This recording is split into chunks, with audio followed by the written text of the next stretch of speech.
Pasca pemadaman total atau blackout, Direktur Utama PT PLN Persero, Darmawan Prasojo meninjau langsung pembangkit listrik di Denpasar, Bali.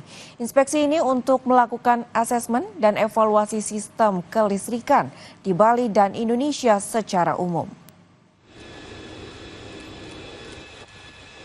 Dirut PLN menyebut penyebab blackout Bali karena gangguan transmisi saluran kabel bawah laut yang berimbas pada padamnya seluruh pembangkit listrik di Bali. Meski perbaikan hanya membutuhkan waktu sekitar 30 menit untuk mengaktifkan kembali suplai kelistrikan sebesar 100%, dibutuhkan waktu hampir 12 jam. Sebelumnya pemadaman listrik total atau blackout terjadi pada Jumat sore kemarin sekitar pukul 16 waktu Indonesia Tengah dan mengakibatkan sebagian besar wilayah Bali gelap gulita.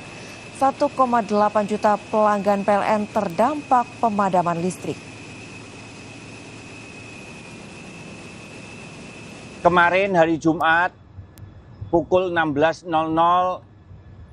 transmisi saluran kabel bawah laut antara Jawa dan Bali mengalami gangguan di mana tegangan di sisi Bali turun menjadi 0 voltase, sehingga ada pemadaman yang berdampak pada 1,8 juta pelanggan kami. Pemadaman listrik juga terjadi di sejumlah wilayah Bekasi, Jawa Barat. Mati listrik terjadi pada Sabtu 3 Mei 2025 sekitar jam 5 sore hingga setengah 8 malam. PT PLN meminta maaf atas kejadian ini dan tengah menyelidiki penyebab pemadaman listrik.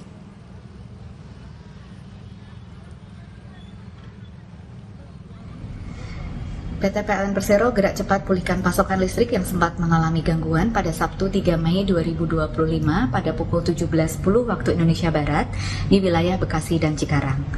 Kurang dari 3 jam atau tepat pukul 19.30 waktu Indonesia Barat, 100% pelanggan terdampak telah dinormalkan kembali. PLN memohon maaf atas ketidaknyamanan yang terjadi.